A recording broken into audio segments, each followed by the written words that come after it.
साथियों नमस्कार। हमारे YouTube चैनल उजाला क्लास में आप सभी का स्वागत है। आज हम एक कविता के माध्यम से और मॉडल सिखाना चाहते हैं। हमारी इस कविता को सभी बच्चों तक पहुंचाएं जिससे सभी बच्चे इसका लाभ उठा सकें। और थैंक यू साथियों। Let's start. अब हम नेक्स्ट पद्य को समझेंगे, यानी कविता का जो नेक्स्ट पद्य है उसे हम समझेंगे। क्या कहता है, देखो। सलाह सिफारिश सुड से कर लो, सलाह सिफारिश सुड से कर लो, नैतिकता कर्तव्य बताओ, सुड को छोड़ो आउट पकड़ लो। सलाह से कहते हैं एडवाइस, सलाह एडवाइस, सिफारिश रिकमेंडेशन, सिफारिश का रिकमेंडेशन। यदि कोई इसी वाक्य में किसी सलाह या सुझाव दिया गया हो, सजेशन दिया गया हो, रिकमेंडेशन, रिकमेंडेशन यानी सजेशन जिसे बोल सकते हैं, सुझाव, तो उस वाक्य में शुड का प्रयोग करेंगे। किसका प्रयोग करेंगे? शुड का। यानी किसी को सलाह हो, कोई सजेशन हो, कोई रिकमेंडेशन यानी सिफारिश हो, तो उसके लिए हम शुड का प्रयोग करेंगे। नैतिकता कर्तव्य बताओ, मॉरल ड्यूटी और मॉरल ऑब्लिगेशन, दो चीज़ें हैं। नैतिक कर्तव्य मॉरल ड्यूटी और नैतिक बाध्यता यानी मॉरल ऑब्लिगेशन। इन दो भावों को व्यक्त करने के लिए हम आउट टू का प्रयोग करते हैं। लेकिन यदि हम वास्तविकता देखें तो शुड और आउट टू दोनों एक दूसरे के समानांतर हैं। यानी हम इन सब के लिए जिस जगह पर हम शुड का प्रयोग कर सकते हैं उस पर आउट टू का भी प्रयोग कर सकते हैं। एडवाइस सलाह, सुझाव यानी सिफारिश, या इसको कह सकते हैं रिकमेंडेशन भी कह सकते हैं, रिकमेंडेशन। नैतिक कर्तव्य यानी मॉरल ड्यूटी या नैतिक बाध्यता मॉरल ऑब्लिगेशन, इनके लिए हम शुड या आउट टू का प्रयोग करते हैं। ये अर्थ है इन चार पंक्तियों का। ठीक है, तो आप समझ गए होंगे कि कोई एडवाइस हो, सलाह हो, कोई सुझाव हो, यानी सुझाव को इंग्लिश में सजेशन बोलते हैं, या रिकमेंडेशन कह सकते हैं, सिफारिश कह सकते हैं। नैतिक कर्तव्य यानी मॉरल ड्यूटी हो, कोई नैतिक बाध्यता हो यानी मॉरल ऑब्लिगेशन हो, तो इसके लिए हम शुड का प्रयोग या आउट टू का प्रयोग करेंगे। इन दोनों का प्रयोग एक दूसरे के स्थान पर बिना किसी भेदभाव के किया जा सकता है। अब हम उदाहरण सहित इनको समझेंगे। You are ill,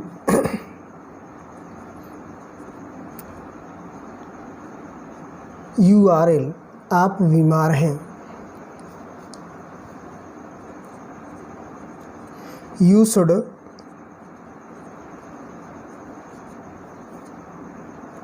you should consult,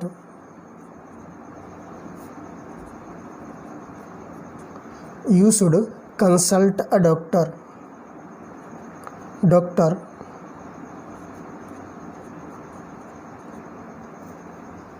you should consult a doctor at once, at once.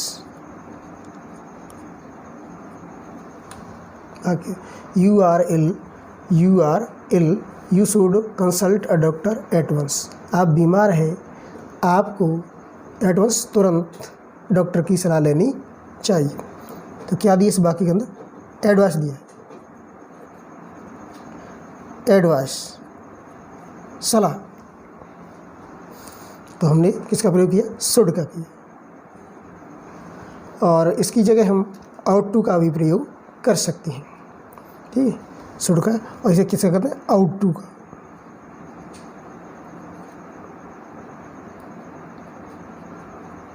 Out to का भी प्रयोग कर सकते हैं। You are ill, you ought to consult a doctor at once. आप बीमार हैं, आपको तुरंत डॉक्टर की सलाह लेनी चाहिए। यानी आउट टू और शुड दोनों का अर्थ होता है चाहिए। क्या होता है, चाहिए।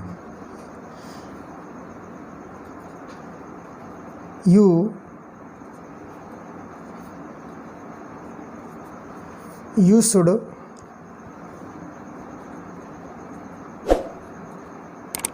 should walk in the morning. In the morning. You should walk in the morning. इसमें क्या है, सजेशन दिया जा रहा है, सुझाव दिया जा रहा है।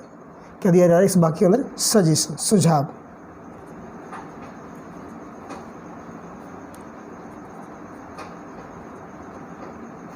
क्या दिया जा रहा है, सजेशन, यानी सुझाव दिया जा रहा है। तो सुझाव देने के लिए हम शुड का प्रयोग करेंगे या आउट टू का प्रयोग करेंगे। नेक्स्ट है जैसे we should keep our promise.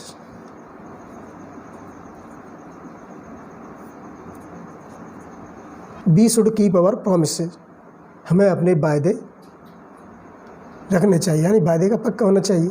क्या है इसमें, मॉरल ऑब्लाइगेशन है। क्या है, मॉरल ऑब्लाइगेशन।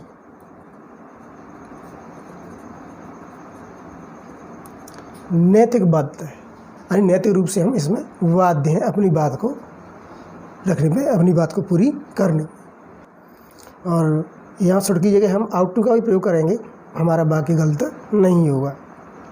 आप बिल्कुल टेंशन न लें, क्योंकि परीक्षाओं में या तो शुड आएगा या आउट टू, दोनों में से एक आएगा, दोनों एक साथ एक क्वेश्चन में नहीं आएंगे। इसलिए बेधड़क इनका प्रयोग हम या तो शुड या आउट टू का कर सकते हैं। वी शुड, दूसरा जैसे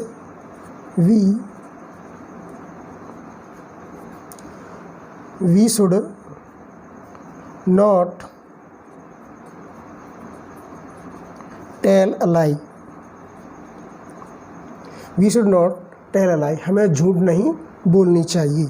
या आउट टू का प्रयोग कर सकते हैं शुड की जगह, कोई फर्क नहीं है। आउट टू यही कह सकते हैं, we ought to, be ought not to tell a lie, यानी जब इसके नेगेटिव बनाएंगे तो टू नॉट के बाद में चला जाएगा। क्या होता है, मॉरल ऑब्लाइगेशन बता रहा है। क्या होता रहा है, मॉरल ऑब्लाइगेशन। ऐसे ही इसकी तरह ये भी मॉरल ऑब्लाइगेशन, नैतिक बाध्यता बता रहा है, मॉरल ऑब्लाइगेशन।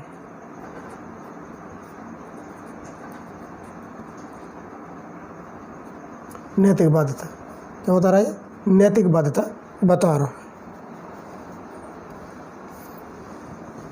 और देखो, children should obey, children should obey their parents।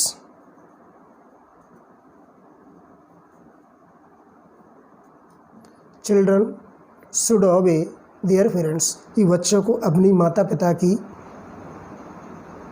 आज्ञा का पालन करना चाहिए। obey, आज्ञा का पालन करना। तो यह क्या, बच्चे नैतिक रूप से बाध्य हैं, ये भी क्या होता है, मॉरल ऑब्लाइगेशन। ठीक है, तो इस प्रकार कोई बाकी एडवाइस है, सिफारिश है, यानी रिकमेंडेशन या सजेशन, मॉरल ड्यूटी, मॉरल ऑब्लाइगेशन, यानी नैतिक कर्तव्य या नैतिक बाध्यता दिखाए, तो हम शुड या आउट टू का प्रयोग कर सकते हैं। देखेंगे हम शुड के अन्य प्रयोग।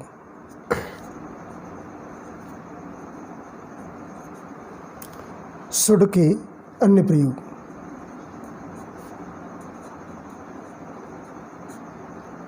अन्य प्रयोग।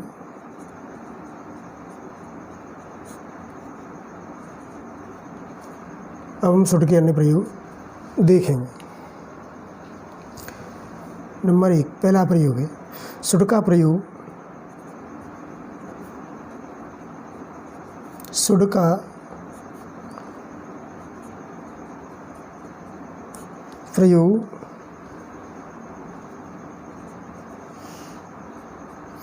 सेल की पास्ट टेंस फॉर्म या पास्ट फॉर्म कह सकते हैं, पास्ट फॉर्म के रूप में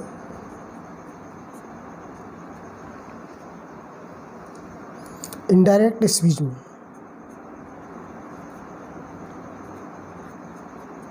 इनडायरेक्ट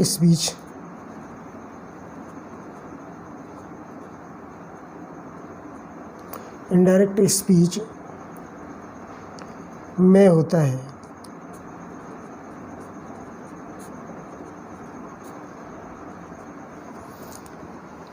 यानी शुड का प्रयोग सेल के पास्ट फॉर्म के रूप में, पास्ट टेंस फॉर्म के रूप में इनडायरेक्ट स्पीच में होता है। जैसे उदाहरण देखेंगे, I said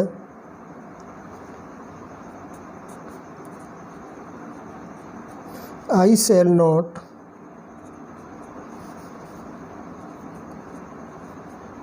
not do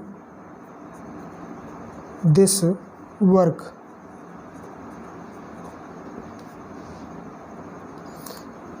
sentence है यानी डायरेक्ट है।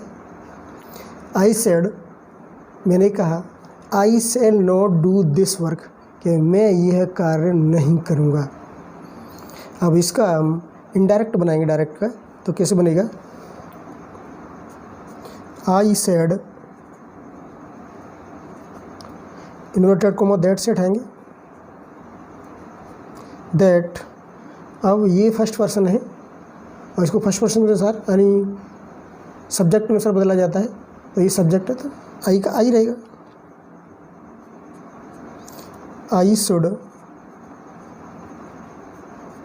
यानी सेल का किस बदलेंगे? शुड में। प्रेजेंट को फास्ट बदल दिया तो सेल क्या हो जाएगा? शुड हो जाएगा। नॉट डू, और दिस को किस बदल देंगे? दैट में, दैट वर्क। और इन्वर्ट कोमा हमने दैट से हटा दिया, तो इस प्रकार सेल का शुड हो जाता है इनडायरेक्ट स्पीच में। ठीक है, तो हम इसको इनडायरेक्ट स्पीच में भी एक साथ प्रयोग करते हैं। और इसका दूसरा प्रयोग है भूतकाल में, यानी पास्ट टेंस के अंदर। भूतकाल में अपेक्षित कार्य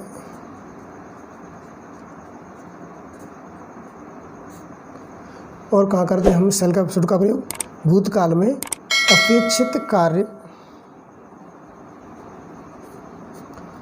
के न होने के भाव को,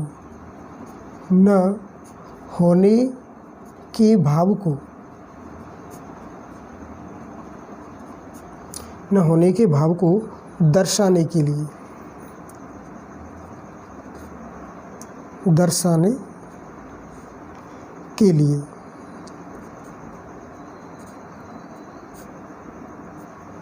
भूतकाल में अपेक्षित कार्य के न होने के भाव को दर्शाने के लिए हम शुड का प्रयोग करते हैं। एक्सेप्टेड वर्क इन पास्ट, यानी भूतकाल में कोई अपेक्षित कार्य है और वो घटित नहीं होता है तो हम शुड का प्रयोग करेंगे। जैसे इसके लिए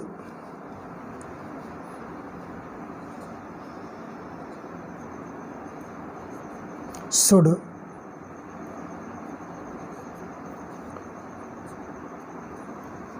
प्लस हैव प्लस MB3 यानी मेन वर्ब थर्ड का structure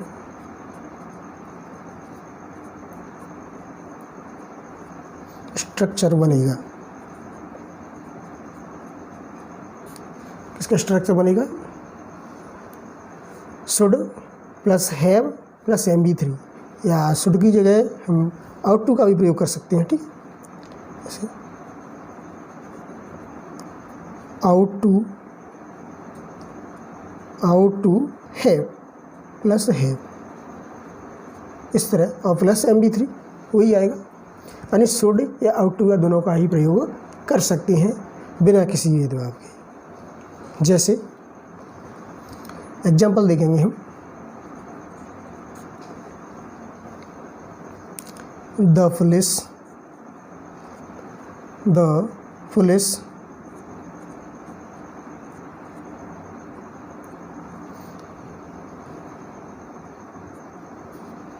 should have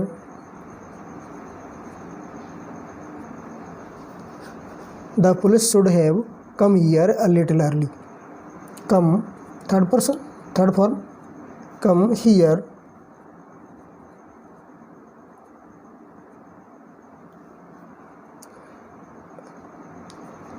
a little early.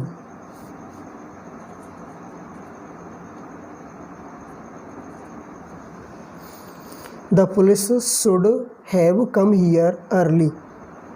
कि पुलिस को थोड़ा पहले आना चाहिए था। यानी अपेक्षा क्या की हमने कि पुलिस को थोड़ा पहले आना चाहिए था, लेकिन नहीं आई। तो पास्ट के अंदर जो अपेक्षित कार्य है, यानी जो कार्य हम चाह रहे थे वो कार्य नहीं घटित हो, तो उसके लिए हम शुड हैव या ought to have plus MB3 का प्रयोग करते हैं। जैसे अनुदाहरण देखेंगे, you should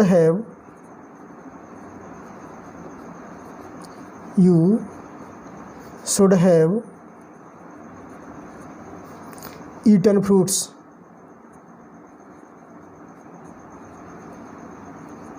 You should have eaten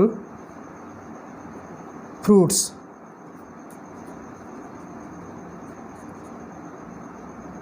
आपको फल खाने चाहिए थे। आपको फल खाने चाहिए थे, लेकिन आपने फल नहीं खाए और इसीलिए आप बीमार पड़ गए। तो ये क्या है, यानी जो पास्ट है उसके अंदर अपेक्षित कार्य नहीं हुआ। अन्य जैसे उदाहरण लेते हैं हम, you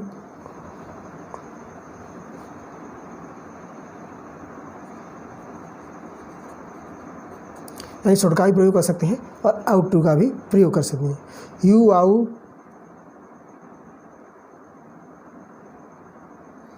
out have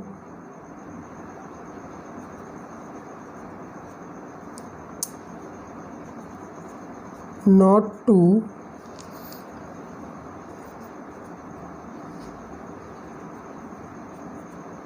drink more cold drinks.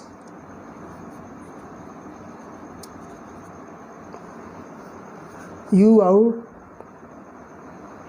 out have not to drink more cold drinks. कि आपको अधिक कोल्ड ड्रिंक्स नहीं पीनी चाहिए थी। ये क्या, एक सलाह है कि आपको ऐसा नहीं करना है, या ऑब्लाइगेशन भी कह सकते हैं इसको। तो यहाँ शुड का भी प्रयोग कर सकते हैं आउट टू की जगह, जैसे शुड क्या कर सकते हैं, शुड हैव, फिर नॉट प्लस सेज। ठीक है, तो इस प्रकार हम जो भूतकालीन अपेक्षित कार्य है इसके न घटित होने के लिए हम शुड हैव या आउट टू हैव का प्रयोग कर सकते हैं।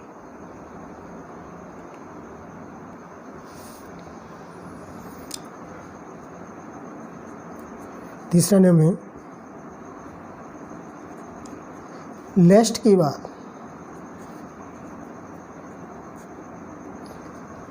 बाद शुड का प्रयोग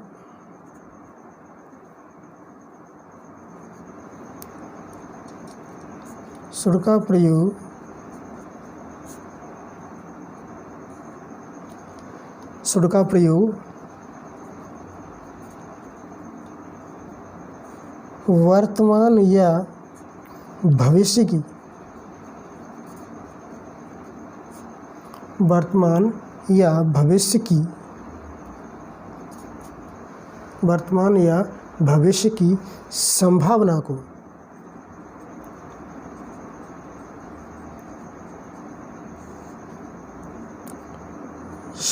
को प्रकट करने के लिए किया जाता है। प्रकट करने के लिए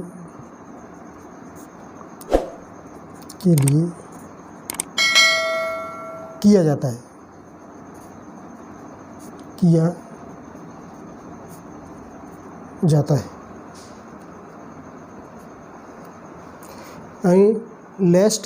लेस्ट के साथ में शुड का प्रयोग, लेस्ट के बाद में हम शुड का ही प्रयोग करेंगे, आउट टू का नहीं करेंगे, ध्यान रखना।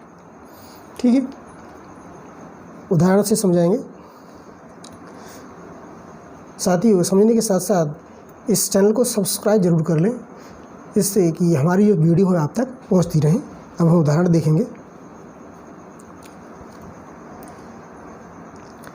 एग्जाम्पल देखेंगे, जैसे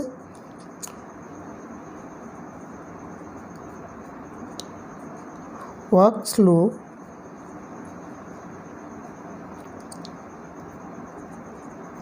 लेस्ट, you should fall down, you should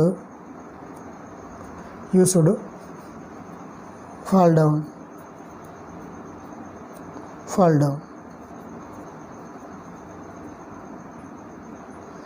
walk slow, धीमे चलो, लेस्ट, कहीं ऐसा न हो कि, लेस्ट का मतलब वरना या कहीं ऐसा न हो कि, यू शुड फॉल डाउन, आप गिर पड़ें।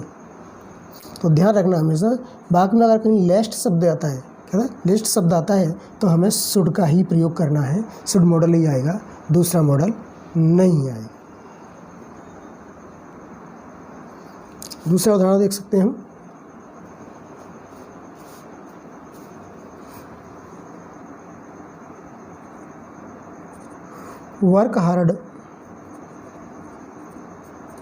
Work hard, lest, you should fail।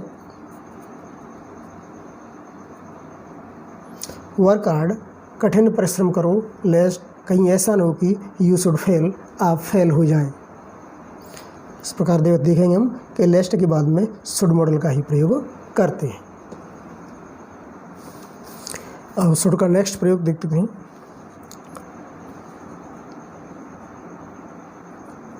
चौथा प्रयोग कहाँ होता है? कंडीशनल सेंटेंसों में।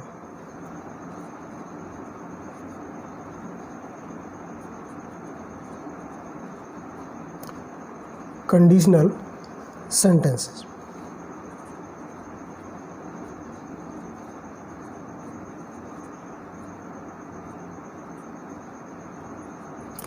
कंडीशनल सेंटेंसेस यानी शर्त वाले वाक्यों में, शर्त वाले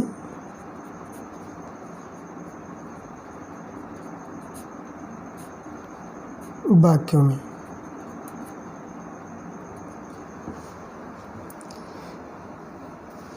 जैसे if I were you,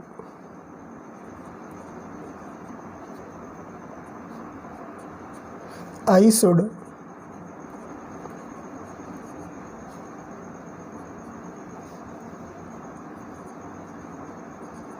by A car. If I were you, यदि मैं तू होता, I should by A car, तो मैं कार खरीद लेता। एक इमेजिनरी कंडीशन है। देखो इमेजिनरी कंडीशन में क्या होता है कि या तो वर आता है, एक वाले वाक्य में या तो वर आता है या MB2 आता है, वो क्रिया की सेकंड फॉर्म आती है। और ये दूसरा जो वाक्य होता है उसमें शुड या वुड आता है, तो आई है तो शुड आएगा। इस प्रकार हम शुड का प्रयोग करते हैं कंडीशनल सेंटेंस में।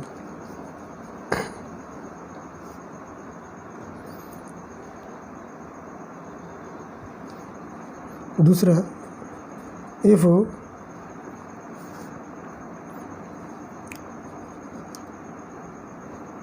आई were you,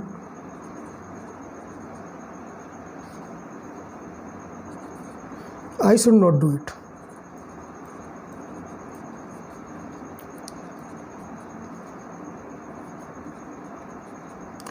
If I were you, यदि मैं तू होता, I should not do it, तो मैं ऐसा नहीं करता। इस प्रकार हम कंडीशनल सेंटेंसों में should का प्रयोग करते हैं। एक और था दें, if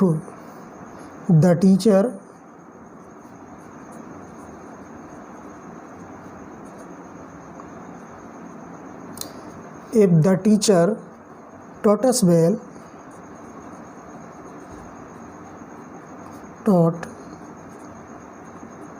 the teacher taught us well,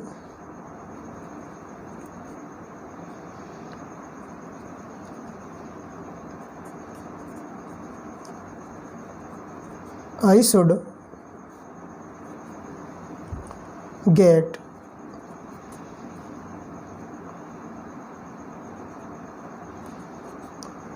good marks.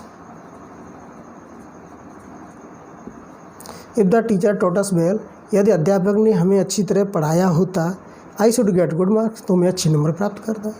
न टीचर ने हमें अच्छी तरह पढ़ाया, न हमें अच्छे मार्क प्राप्त किए।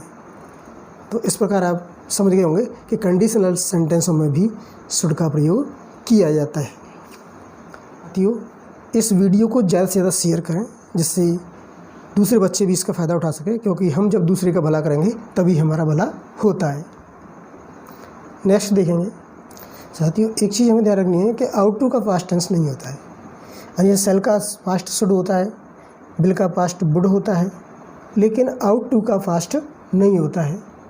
आउट टू का प्रेजेंट ही फॉर्म उपयोग की जाती है, उसको फास्ट बनाने के लिए उसके बाद में हैव का प्रयोग करते हैं। नेक्स्ट देखेंगे हम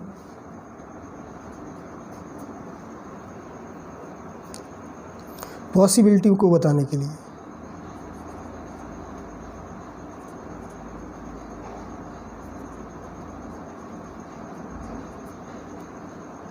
पॉसिबिलिटी यानी संभावना, संभावना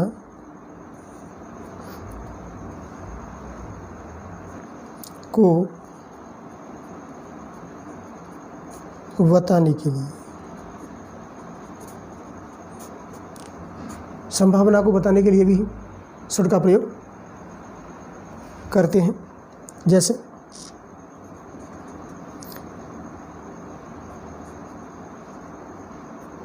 दे should win the match,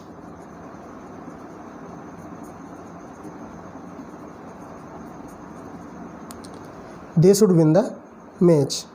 should की जगह हम आउट टू भी कर सकते हैं, they ought to win the match, इस तरह भी कहेंगे तो दोनों ही सही है, बात गलत नहीं है। तो पॉसिबिलिटी के लिए हम शुड की जगह आउट टू का भी प्रयोग कर सकते हैं। दे शुड विन द मैच, उन्हें मैच जीतना चाहिए। या ऐसे कह सकेंगे ही